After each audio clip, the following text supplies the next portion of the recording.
Kamar est vraiment très fatiguée, papa. Ne t'inquiète pas, Salma.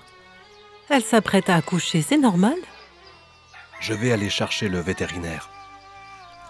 Allons-y, Leïl. Ne t'en fais pas, ça va aller pour elle, avec l'aide de Dieu.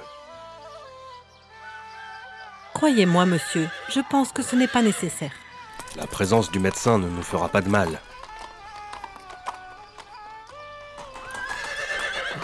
Attendez, papa. Kamar a accouché. Louange à Dieu. Tu es devenu père, Leïl.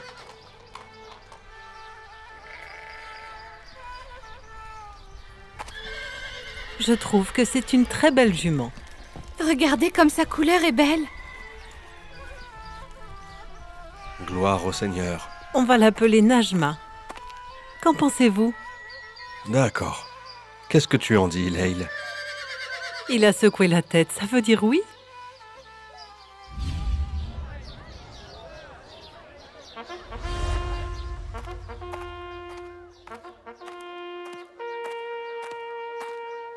Bonjour, monsieur le chef de la police. Qu'y a-t-il? J'ai besoin de votre permission pour inspecter une maison de la périphérie de la ville et arrêter sa propriétaire. Et pourquoi ça? Nous avons des soupçons sur le comportement de la propriétaire. Je prends refuge auprès de Dieu contre sa colère. C'est une très grave accusation. Avez-vous une preuve de ce que vous avancez? Les voisins n'arrêtent pas de se plaindre et disent que plusieurs hommes étrangers viennent très souvent rendre visite dans cette maison. Ce ne sont que de simples déclarations. Je ne peux pas les considérer comme preuves pour porter des accusations contre quelqu'un. Mais alors, comment allons-nous faire pour savoir ce qui est vrai de ce qui ne l'est pas? Et comment inspecter et enquêter? Je vais prendre en charge cette affaire personnellement. Vous pouvez être tranquille.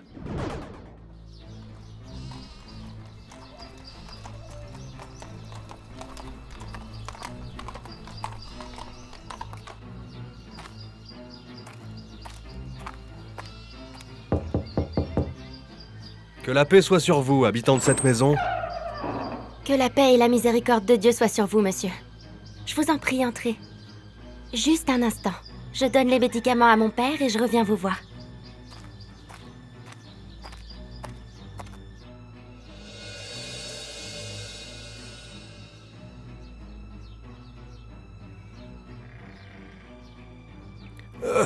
Excusez-moi, monsieur. Je suis incapable de me lever pour vous accueillir. Que Dieu vous protège et vous guérisse, mon frère. Désirez-vous une tunique de toile ou plutôt de soie? Une tunique? Ma fille est très habile dans la couture des tuniques. Je lui ai appris mon métier et maintenant elle est devenue meilleure que moi. Que Dieu la protège. Mais pourquoi ne vendez-vous pas vos marchandises au marché Je m'appelle Safia, monsieur. Les vendre au marché ne serait-il pas plus profitable, Safia? Et qui prendrait soin de mon père malade, monsieur? Servir et prendre soin de mon père. Est-ce que j'ai de plus important au monde? La pauvre ne quitte jamais la maison à cause de moi.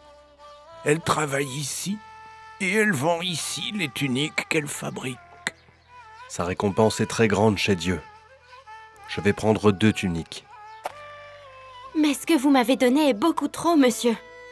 Que Dieu bénisse votre travail, ma fille.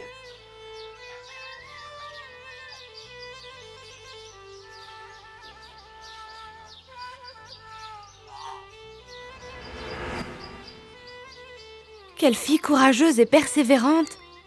Je comprends maintenant l'histoire de la nouvelle tunique. Tu vois, ma fille, nous ne devons jamais avoir de préjugés sur les gens.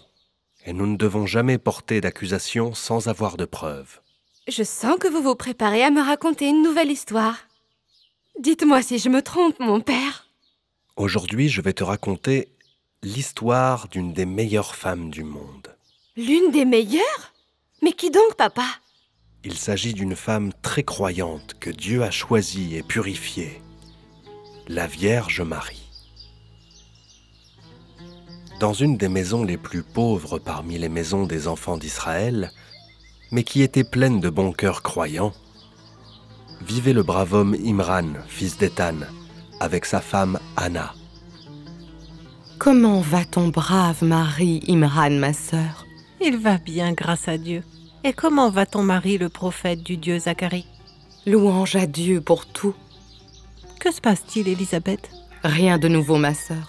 Tu sais très bien ce que Zacharie endure. Toute cette indifférence de son peuple qui refuse d'arrêter tous ces combats incessants. C'est la situation des prophètes de Dieu dans tous les pays et de tous les temps. Moïse a été rejeté de son pays et les infidèles ont traité Abraham de menteur. Aujourd'hui, le prophète Zacharie a vieilli. Et moi aussi, j'ai vieilli avec lui. Si seulement je pouvais donner naissance à un enfant, qui l'aiderait et le soutiendrait. Dieu seul offre le soutien et l'aide. Oui, tu as raison, Anna. Prions Dieu pour qu'il nous bénisse en nous donnant un enfant vertueux. Si le Seigneur m'offre un enfant, je le donnerai au service du miracle et de l'obéissance à Dieu. Sois-en témoin, Seigneur. Viens, Taoun, approche. N'aie pas peur. Que la paix soit sur le noble grand prêtre Pinas. Dis-moi, jeune homme, est-ce que tu peux m'expliquer pourquoi tu ne dépenses pas d'argent pour tes vieux parents, comme nous l'a ordonné la Torah? C'est parce qu'il n'arrête pas de faire des demandes, monsieur le grand prêtre, et mon salaire est restreint. Oui, mais d'après ce que je sais, ton commerce se porte bien. Tu gagnes 100 pièces d'argent par jour, n'est-ce pas? Quoi? Mensonge, c'est un mensonge. Je n'en gagne pas plus de 50, monsieur. Ah, alors qu'est-ce qui t'empêche de dépenser au moins la moitié de tes gains pour prendre soin de tes parents? Eh bien, en réalité, je ne... Tu dois donner la moitié de ta fortune à tes parents. C'est la règle de la charia. Mais n'y a-t-il pas une autre façon de faire? Passe chez moi tout à l'heure. Maintenant, laisse-moi faire mes prières, je te prie.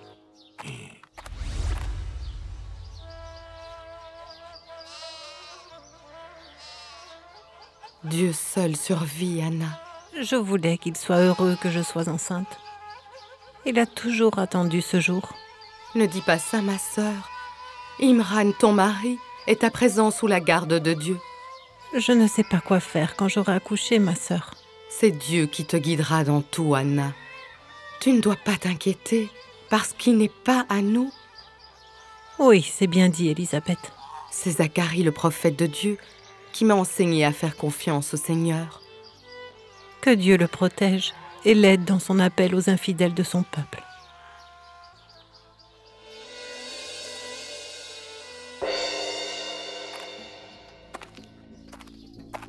Je suis venu vous voir après que tout le monde soit parti.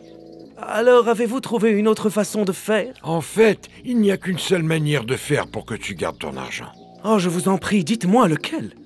Eh bien, tu fais don de toute ta richesse au temple, et ainsi tu déclares ta faillite et ton incapacité de dépenser de l'argent. C'est ça votre solution? Attends un peu que je finisse de t'expliquer mon plan. Après avoir déclaré que tu n'as plus de moyens de t'occuper de tes parents, tu reprends ton argent à ce moment-là. C'est une idée très intelligente, en effet. 100 prix vaut le quart de ta fortune seulement. N'oublie pas que de perdre le quart est bien mieux que de perdre la moitié, enfin. Ne sois pas cupide.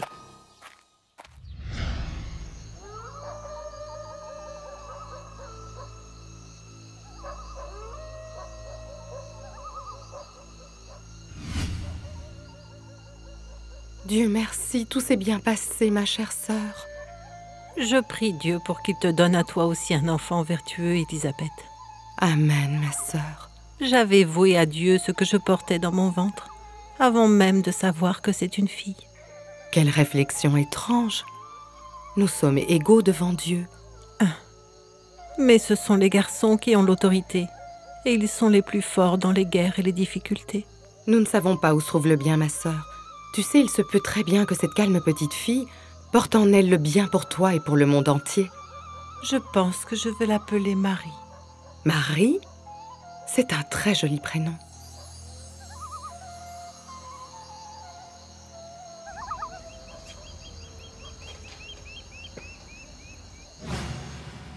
Cher Jean, Madame Anna a donné naissance à sa fille Marie. Et je me porte volontaire pour prendre soin d'elle, après la mort de son père, le grand Imran. Et pourquoi ce ne serait pas moi qui aurais cet honneur? Je suis le plus riche d'entre vous, ce qui me donne plus le droit de m'occuper de Marie.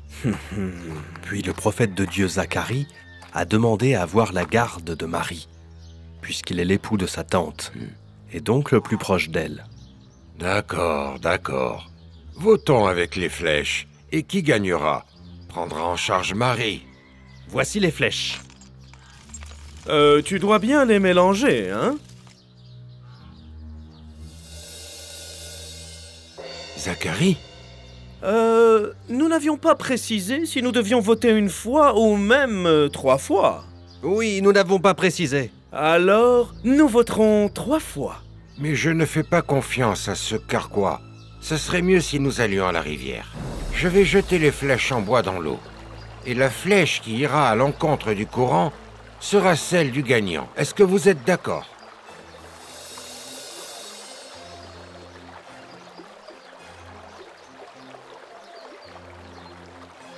Zacharie, encore une fois.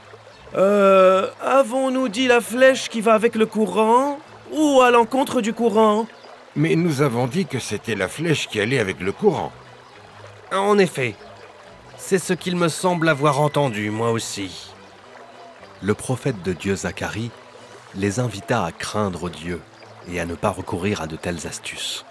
Cher Zacharie, nous allons voter pour la 3e fois et la dernière fois. Cette fois, nous le dirons clairement. La flèche qui ira avec le courant sera celle du gagnant, c'est bien clair? Oui, ceci est dans notre intérêt.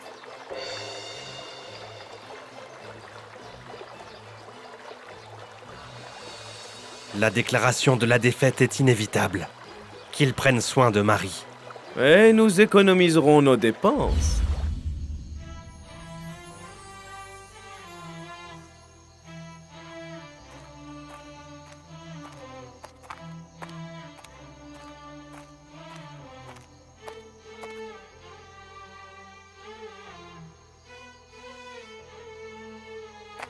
À chaque fois que je te rends visite, je te trouve en train de prier, Marie.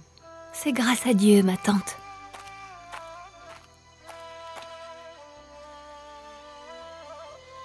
Quels sont donc ces fruits étonnants? Je ne sais pas. Nous sommes en saison d'hiver et la neige couvre les toits des habitations. Oui, j'ai entendu la neige tomber avant de commencer ma prière. Ma question est, d'où sont venus ces fruits d'été jusqu'ici, ma fille? Je ne sais pas du tout, ma tante. C'est une nourriture que Dieu nous a envoyée. Mange-en, régale-toi. Ces fruits sont vraiment délicieux. Je n'en ai jamais goûté d'aussi bon.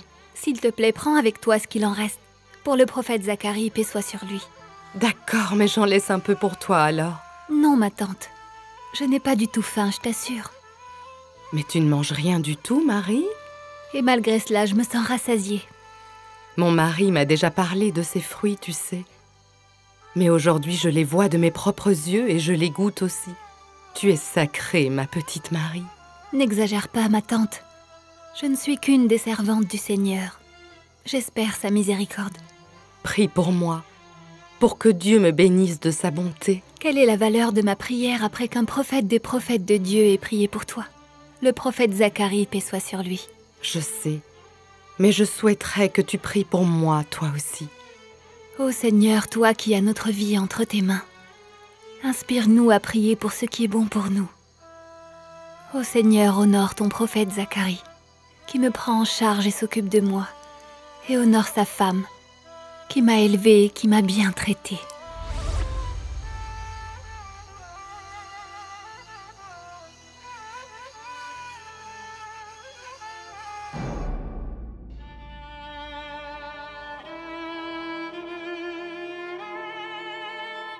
Au nom d'Allah, le tout miséricordieux, le très miséricordieux.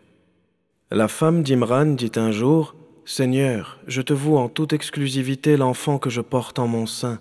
Daigne, Seigneur, l'accepter. Tu es en vérité celui qui entend tout, qui sait tout. » Et lorsqu'elle eut mis son enfant au monde, elle s'écria, « Seigneur, j'ai donné naissance à une fille. » Dieu le savait bien. Un garçon n'est pas pareil à une fille. « Je l'ai appelée Marie, ajouta-t-elle, et je la mets, Seigneur, sous ta protection, elle et sa descendance, contre Satan le lapidé. » Dieu reçut la petite fille en sa grâce, lui assura une croissance heureuse et en confia la garde à Zacharie. Or, chaque fois que Zacharie allait la voir au temple, il trouvait auprès d'elle de la nourriture et il lui demandait « Ô Marie, d'où cela te vient-il » Et elle lui répondait « Cela vient de Dieu, car Dieu donne ses biens à qui il veut sans compter. » Allah le majestueux a dit vrai. Une femme vraiment merveilleuse. Mais sa vie est tranquille. Elle n'a rien de vraiment surprenant. L'histoire n'a toujours pas commencé. Tu vas y trouver plein de choses qui vont te surprendre, et bien plus encore. Lesquelles? Tu sais que Dieu le Tout-Puissant aime mettre les gens à l'épreuve pour tester leur foi. Eh bien, figure-toi que l'épreuve qu'aura la Sainte Vierge Marie sera aussi merveilleuse qu'elle. Papa, vous dites la Sainte Vierge Marie. Comment ça, une dame qui est vierge? Ne sois pas impatiente, Salma. Je vais te raconter cette histoire demain, si Dieu le veut. Alors j'attends notre rendez-vous de demain avec une grande impatience.